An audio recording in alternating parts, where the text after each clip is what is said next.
Hey everyone, welcome back. It's me, your old pal Orpheus, here on Orpheus Plays. And today we're going to be doing something a little bit more serious, okay? We're going to be discussing some mental health topics today. So if that's not your thing, feel free to click on to the next video. I'm glad you're here. I'm glad you're watching. If you want all action all the time, I've got a lot of content for that, and you feel free to go take a look. But I kind of want to... I want to dispel some things. And by the way, we're in the home environment right now for Blade and Sorcery, of course. We're sitting here. I'm just kind of, my legs are completely messed up. But I'm sitting down right now because I want to talk a little bit about bipolar disorder and depression. And they are some things that have affected me over the years pretty drastically. I'm someone who has bipolar disorder. I actually have something called schizoaffective disorder, which is it's like schizophrenia plus bipolar disorder. The schizophrenia for me is the hearing music all the time, and some clicks and pops, and I smell things that aren't there occasionally. I hear my name being called once in a while, and it's impossible.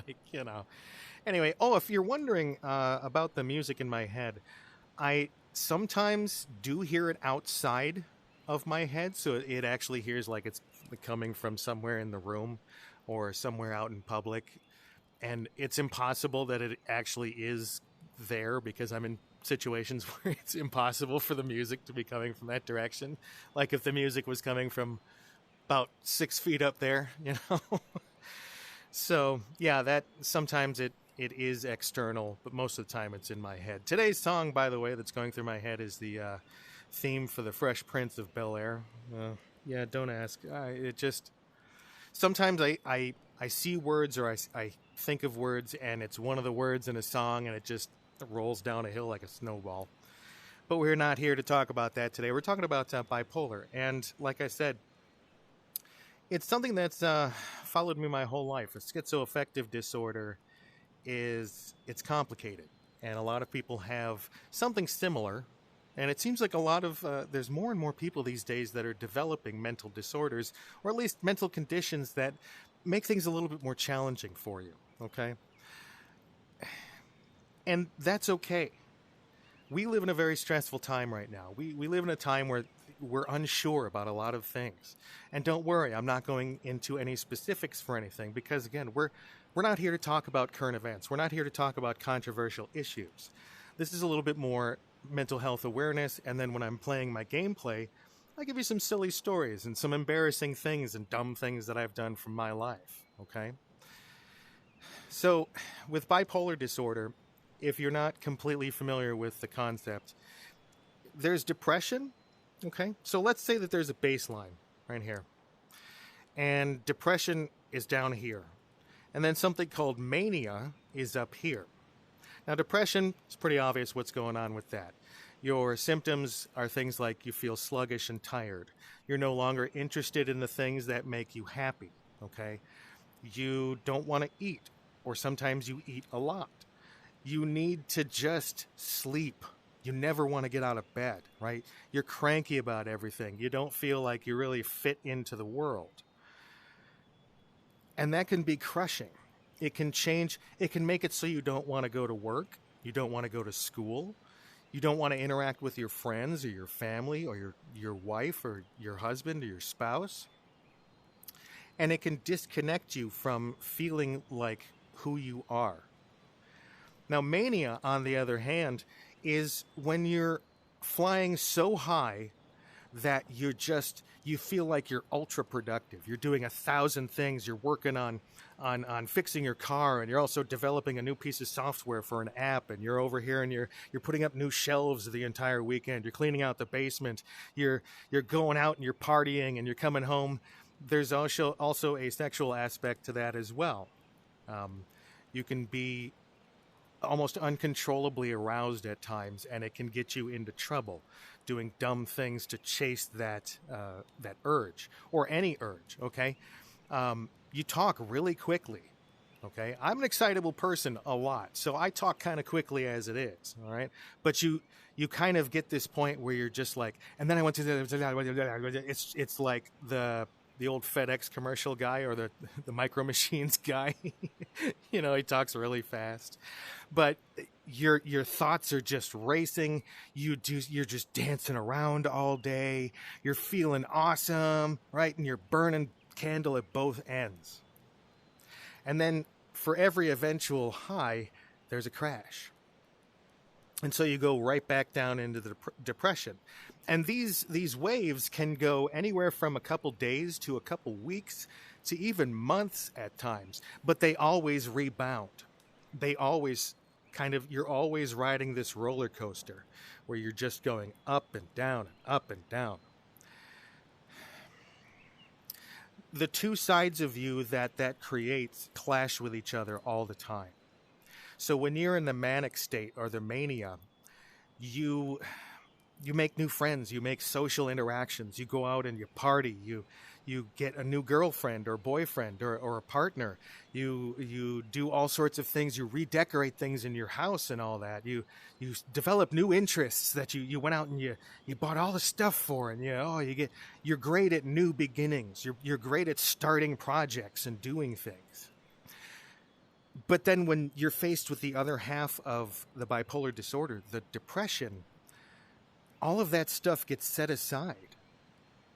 You get to the point where none of that seems important anymore.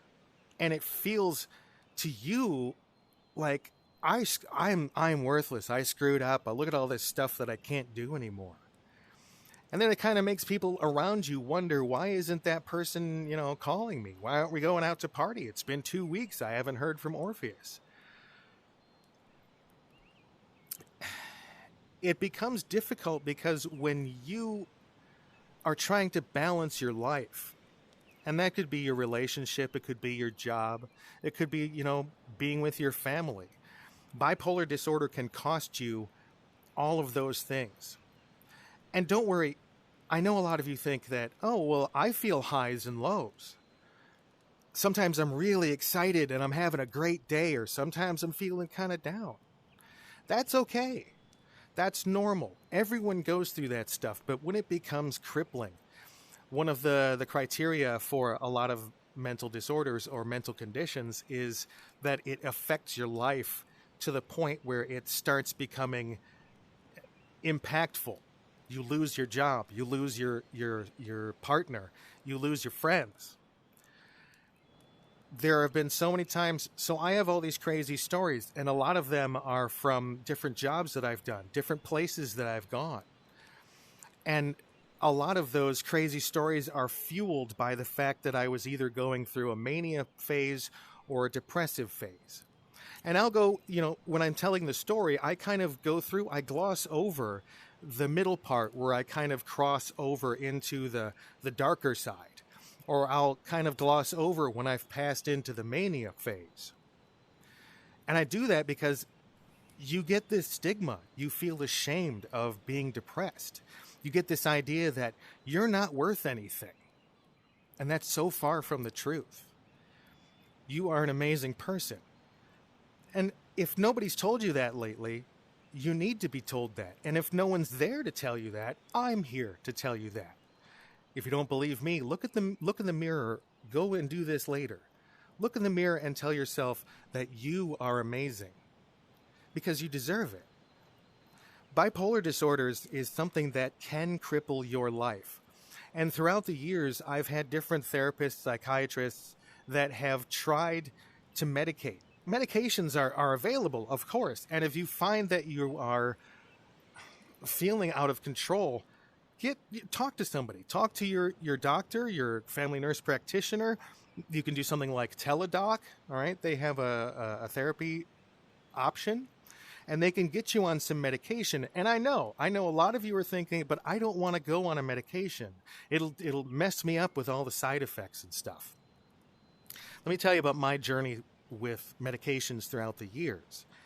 After my first head injury when I was around 8 years old, suddenly I developed it was almost like super hyperactivity disorder, so ADD. But back then it was, ADHD.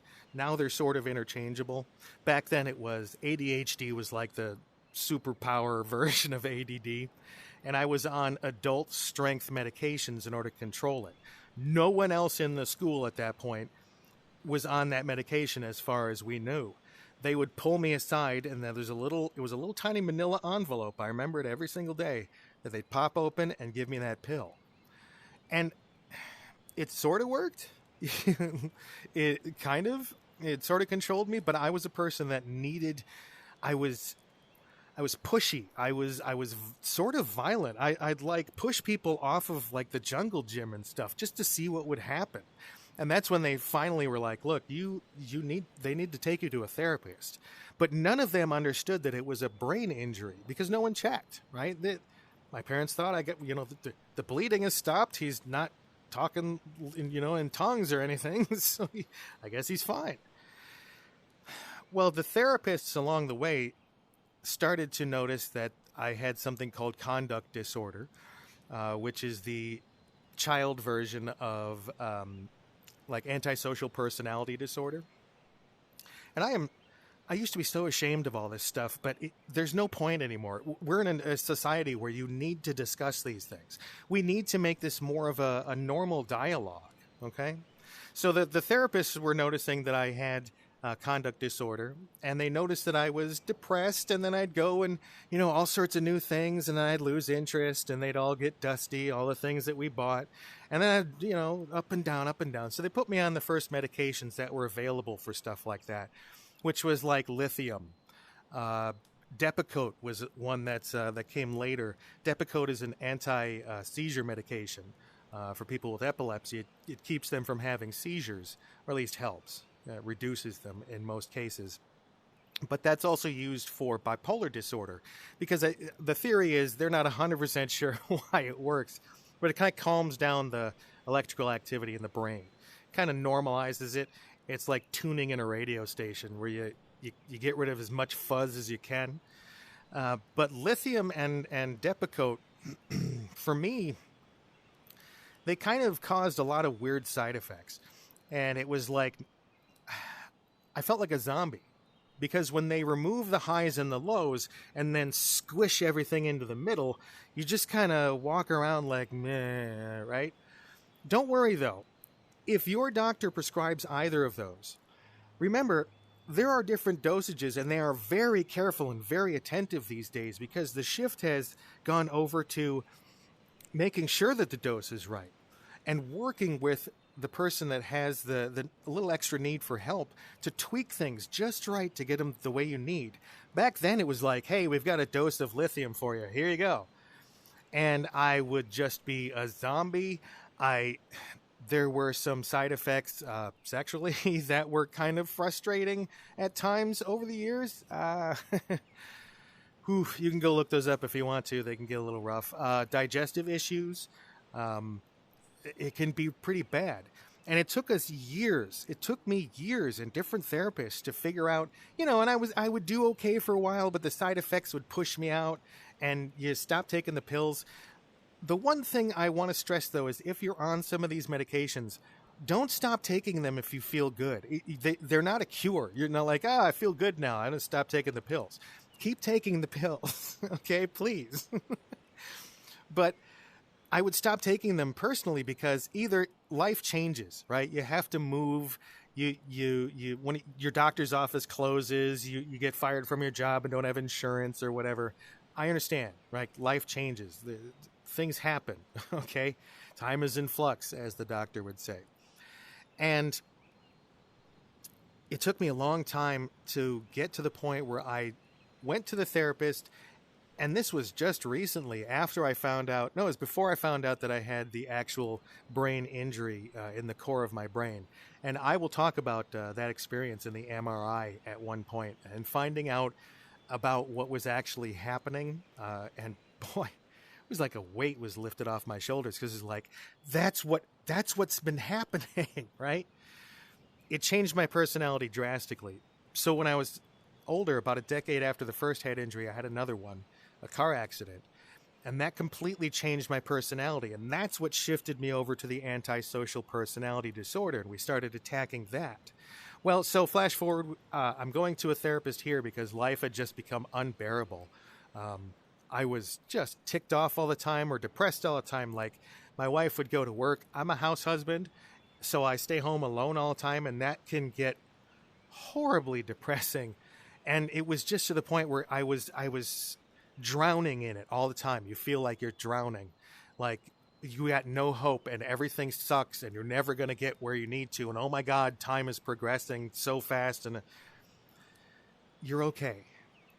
And I was okay. I just needed to get a little extra help. And so he put me on another medication it's a mood stabilizer. All it does is just kind of shaves things off, right? And then combine that with an anxiety medication. And this was the first therapist to actually notice that I had PTSD and noticed that I had the need for anxiety medication, right? And so we went off after that with medication as well. And I feel so much better. I feel good. Now, that is not to say that I don't get those highs and lows, right? Those days still happen. It's like having relapses once in a while. And again, if that's something that happens to you, it's okay. You'll get through that. You know, you'll survive that. It's cool, right? And I'm always here. If you need to ask me a question or something, leave it in the comments down there. I'll take care of it. I'll answer you. You know, I'll do my best to let you know what's going on. I am not a therapist. I'm not licensed in any way. You should probably know that because of all the jobs that I've had, one of the stories that I've told has not been the long medical instruction in college that I've gone to. All right. So I'm not a therapist. I'm not licensed. I'm not a professional. I'm just someone who understands because I've been dealing with this my whole life. I lost my family partially because of that. They stopped talking to me, stopped talking to my wife. It has gotten me fired from countless jobs. It has lost me countless people as friends. So I just want you to know that what you're going through, medication can cover it. But therapy also helps. And if you can't do therapy, if you don't feel comfortable talking to someone, talk to a trusted friend. If you're good friends with one of your family members, try to avoid that because your family members will worry more about what you're going to say than they are about just listening. All right? A good friend or someone, if you can find someone impartial, if you're someone that goes to church, talk to a pastor, talk to a rabbi, talk to somebody who's a spiritual guidance sort of person. Tell them what's going on or find the therapist and talk to them. Medications can do wonders for you. Medications can make it so you feel more stable, more productive, more normal. But at the same time, the concept that I want to leave with you is this. And if nothing else, if you don't get anything else out of this, I want you to know, and this makes me tear up a little bit, you're not alone. You are not abnormal just because you take medications or go to a therapist. A lot of people, like I said at the beginning of this, a lot of people have these issues, especially with the way that the world has turned out.